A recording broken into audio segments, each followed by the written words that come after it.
Yo, this is WSoul13 bringing you Raid Shadow Legends. And today we are going to be talking about 120 hard Eternal Dragon, how to beat him, how you can beat him too, right? I'll show you my teams and I'll talk about what roles to build for this boss, right? Check it out. As you can see, everybody in my clan, including me, use Drexstar as our win condition. Drexstar is good here because he puts the HP burn on the ads and then the Eternal Dragon to himself. And it creates a situation where you have a ticking clock and you deal damage consistently, right? Even without your heavy hitting attacks, your skills turned off by Eternal Dragon, right? And everybody else is designed on keeping Drex alive and keeping your team alive as long as possible to get through the run. All right. So damage mitigation wise, you do want Seal of the Drakes. Half of my clanmates that beat him use Seal of the Drakes. And I think Seal is really good here because she has the passive heal, right? And of course, all the other damage mitigation stuff that you would want in a team like this, right? So let's talk about it right now. So first of all, my Seal of the Drakes is on Relentless set. And Relentless set allows you to bypass the skill lockdown that Eternal Dragon puts on you. So you can have a sequence where he does the extra turn, he hits you really hard, and you're locked down. And you get an extra turn from Seal. You come off of lockdown from your revive or your stuns, right? And you can pick somebody up or you can control the ads, right? So it's very, very good to have Seal on Relentless set, in my opinion, especially against Eternal Dragon. The other one, so you have two members of your team already. The rest of the team, in my team, they're all damage mitigation champs, all right? So let's go to Doom Priest. Everybody loves Doom Priest for Hard Doom Tower. If you have Doom Priest, definitely bring her up for Hard Doom Tower. She will pay off for you in dividends, basically everywhere that you need to have debuffs taken off. So like Nether Spider, she's good there. Griffin Ball, she's probably good there too. Eternal Dragon for sure, she's good here. Basically everywhere in Hard Doom Tower, the waves, right? So Doom Priest, her heal and her cleanse, which is one debuff at a time, but it happens every time she takes a turn, happens off her passive. So even if she's locked down, it doesn't matter. Because every time she takes a turn, she'll do her heal and then take a debuff away. I have her on Relentless set as well, which I think is a really good set on her, although it is not as impactful as having that set on Seal of the Drakes. So maybe you're better off just trying to get her speed as high as you can, like 250 plus speed, right? Or get her resistance as high as you can, so at least she's not getting debuffed, right? So she can live and then take the debuffs away from your other guys. Whatever path you choose for your Doom Priest in particular, the point is just to keep her alive so she can take turns, so she can take the edge off your team, right? So she kind of like takes the edge off all the crazy things that the Eternal Dragon does, which is deal a lot of damage and then the ads put debuffs on you. Also, there will be times where Doom Priest can actually take away the block active skills debuff from your team, which is really good because sometimes you do want that taken off for whatever reason. Most notably on your Reviver, right? And then the other two champs, well, we have Bogoth. Bogoth is really strong, right? Everybody knows that if you're looking to have like some kind of damage mitigation based team, Bogoth is really good because his damage mitigation comes off of his passive, which is every time he's hit, he heals your entire team, right? So AoE, he gets hit, he takes a lot of damage, and then he heals the rest of your team. And it takes a lot of that sting off their giant AoE nukes. And then of course, Jareg might be the most important part of the team. And I mean, I know it's Drexar, obviously, is the most important part of the team, right? Because you need a win. The Drag starts your win condition. But as far as the damage mitigation aspect of fighting Eternal Dragon, Jareg is very important here. So does this mean that you absolutely need Jareg to win? Obviously not. You've seen that list I showed you earlier.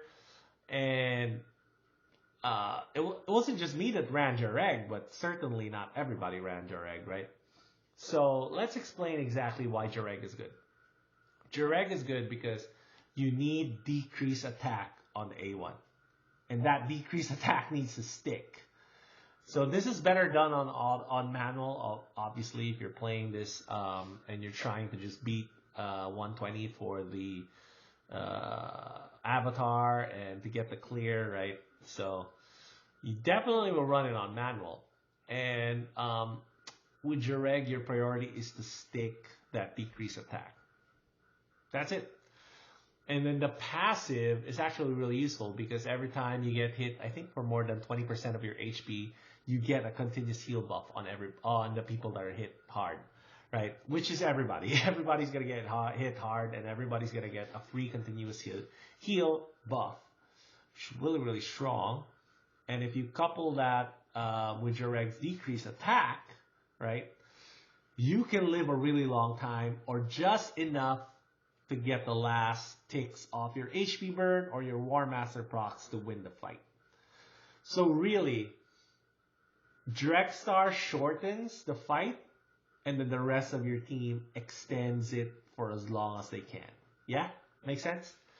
So you'll finish it in less than 100 turns, which is pretty fast. 6 minutes and a half. I did that on manual, you know? So it's a pretty fast fight. And what you're trying to do is you're trying to spread HP burn out with Drex, right? And then the rest of your team is trying to stay alive as much as you can. So I think one of the big questions that people will ask is, oh, how do I take care of the ads, right? So the ads are annoying, and they put debuffs on, and in general kind of makes your... Oh, there's also another underrated thing about Vogoth I forgot to mention. Vogoth puts Leech on the boss, right? So with Leech on the boss, every time you get a War Master proc, you get more heals, right? So I think Vogoth is one of the kind of like very underrated part of this team. He's very, very good in it. And he often dies first, obviously, because he takes the brunt of the hit. And another thing is that Leech is based on a passive. So what am I trying to say? What I'm trying to say is when you build your Eternal Dragon teams, your damage mitigation has to come from passives or A1s. So A1 decrease attack, almost mandatory in my opinion. All right. So this could be anybody. This could be Spolker Sentinel. This could be Rector Draft. I think would be a good one here too, especially if you can get Rector Draft in some kind of like reflex set or relentless set, so you can take some extra turns, take some of those cooldowns away, or like refresh accessories would be great here too. As many of your team and refresh accessories as you can. Good things, right? But really, what you want here is passives with damage mitigation and A1s with heal or damage mitigation. So in this case, decrease attack on the A1. Jareg is one of the good ones, I think, that goes really, really well against Eternal Dragon. Vogoth, actually his A1 brings a very strong utility here, which is increase buff duration. Debuff duration on the enemy, right? So that A1 has a chance to increase the debuff duration, which is great. That means once you stick decrease attack on Eternal Dragon and you hit him with Vogoth, you get a chance to increase that decrease attack on him. Decreased defense, not quite as important here. So an A1 here with decreased defense, while it's good, it's not the most important. A1 with HP burn is definitely very good. So like Dregstar here is strong. I'm pretty sure somebody used Brogni.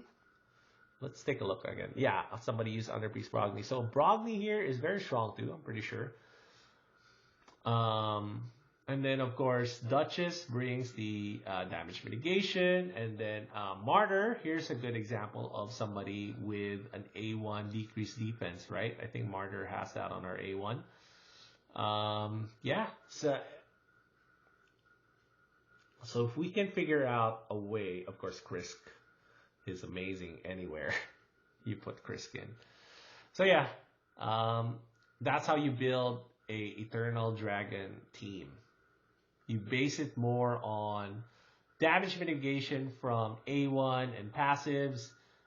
I would probably ignore the increased cooldown, block skill block active skills type debuffs on Eternal Dragon, for the simple reason that one, he's really, really fast, right? So, and I think dragons, you can't put decreased speed on them, right? So he's really, really fast, can't put decreased speed on them, can't decrease their turn meter. What happens is, even if you do stick the lockdown on the Eternal Dragon, he can just go really, really fast, shrug it off, or worse yet, he does the extra turn thing, and now you're screwed, right? So in my opinion, I think it's a waste of a slot to focus on the increased cooldown aspect. The other one that people have done that I've seen were successful on YouTube was that they put in a nuker type character, like a tanky nuker type character, you know. And honestly, that works too, because every time you kill an ad, you do get some kind of bonus for doing it, right? And you get some of your skills back, which is fine, and it's really, really strong if you can get it to happen. The only thing there is that you could lose some consistency, but since you're only trying to do it once, you know, I think it might be worth it to build that way too, if that's the only way that it's available for you. But in my opinion, I would stick with the sustain damage mitigation type team with HP burn Drex as your win condition.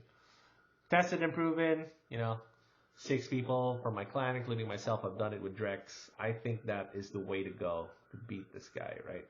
So the other question is, obviously, is how do you get there? How do you get to 120 from 111? So if you've already beaten Hard, Doom Tower, Frostbiter, you already know that you'll need a combination of control and some kind of single target nuker or really strong nuking slash HP burn ticks to get rid of Siffy Roto's combo or Mordo Macabre or Torment. You'll see those three combinations here at some point.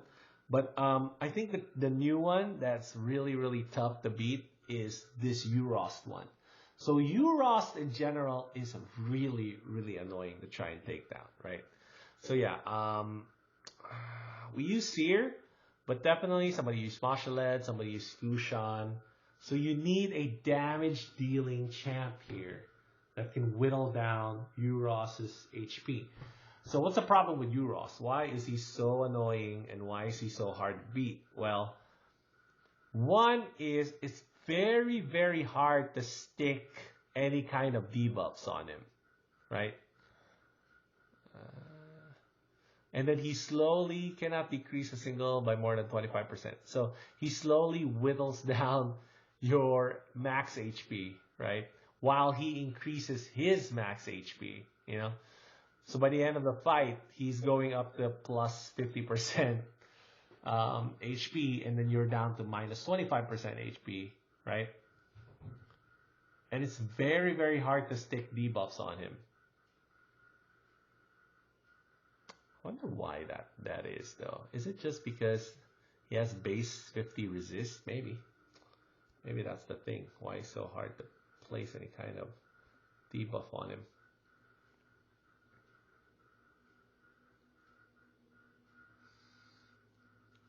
You know, reduce turn meter, decrease speed, poison.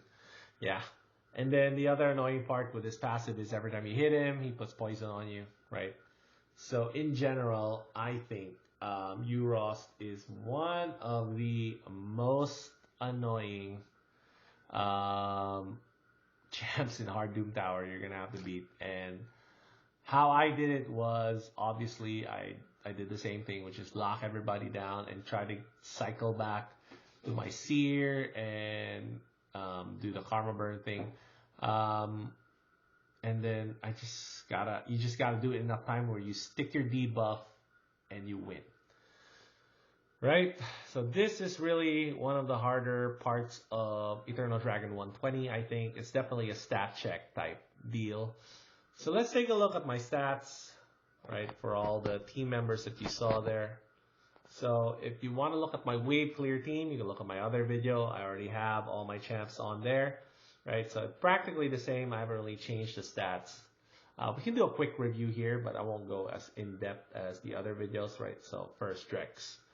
He's on regen set. I just want him to live and stick those HP burns.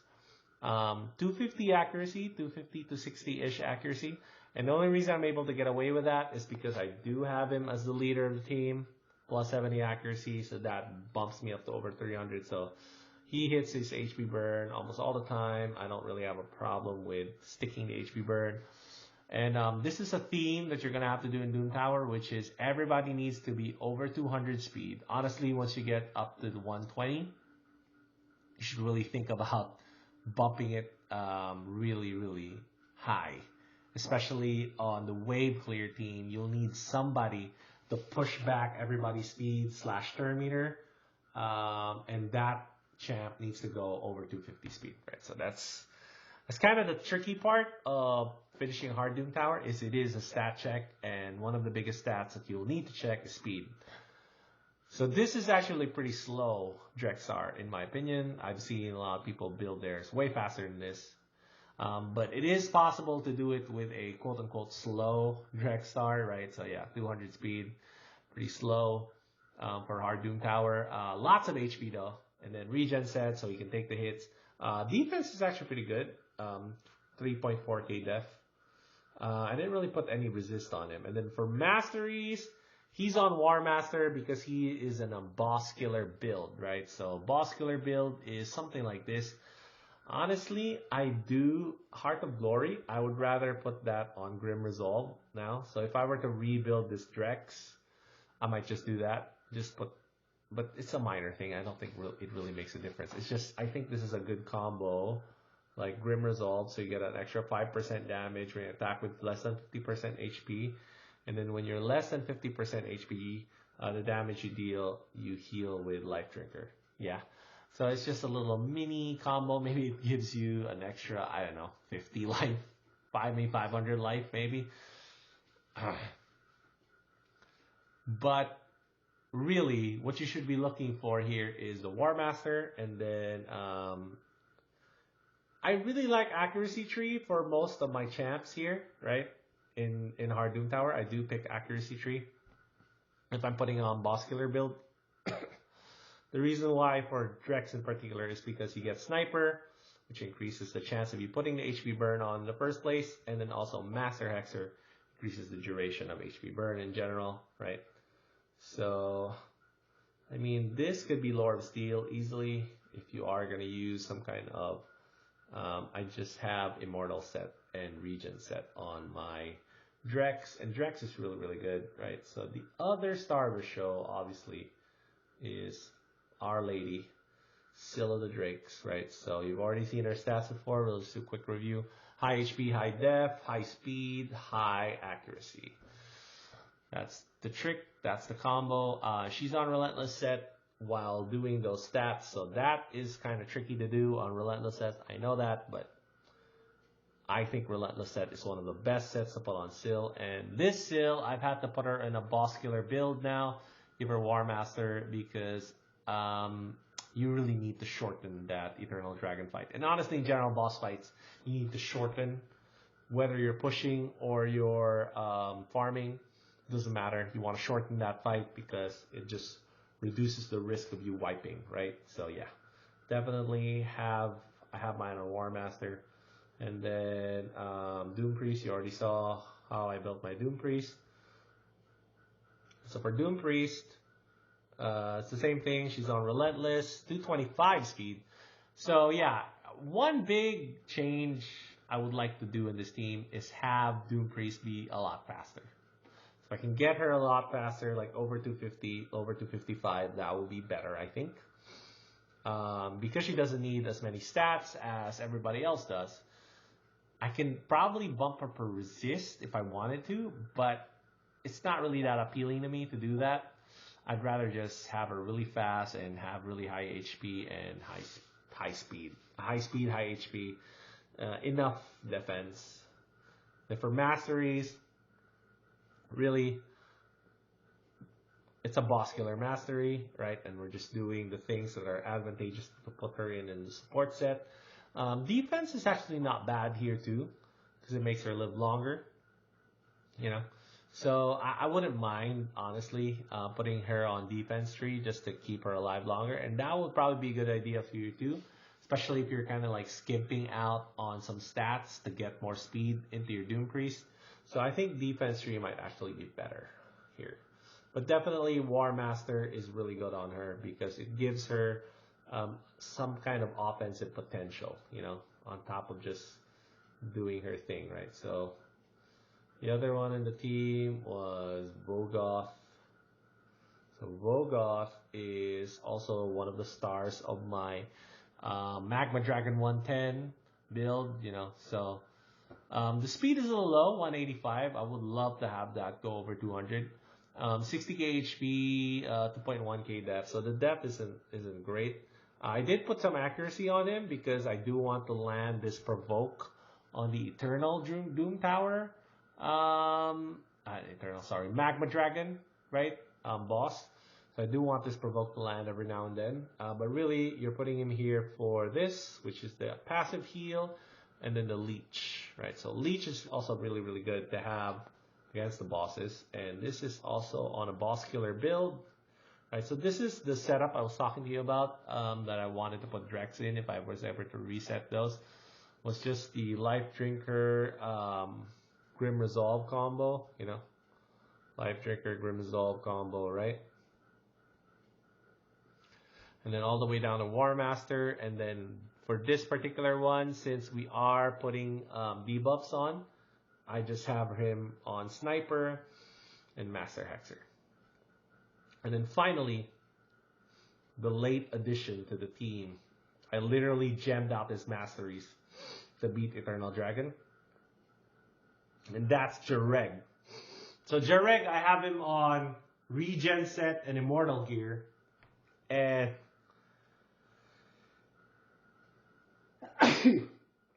sorry.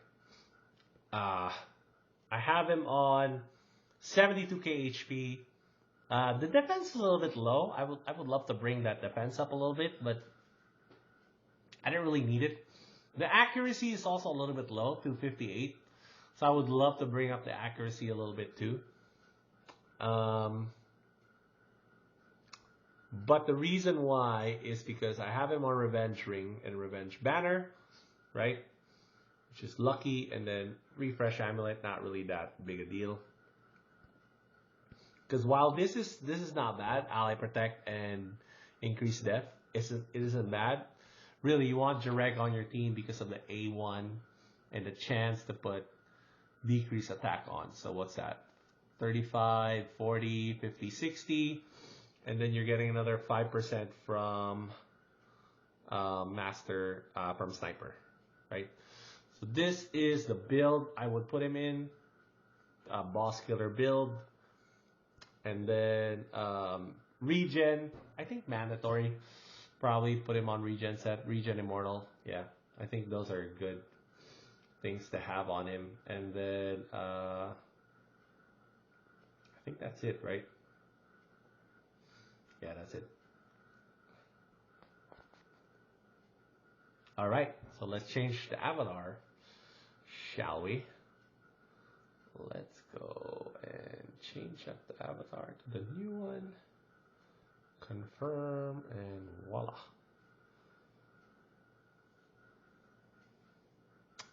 That's it.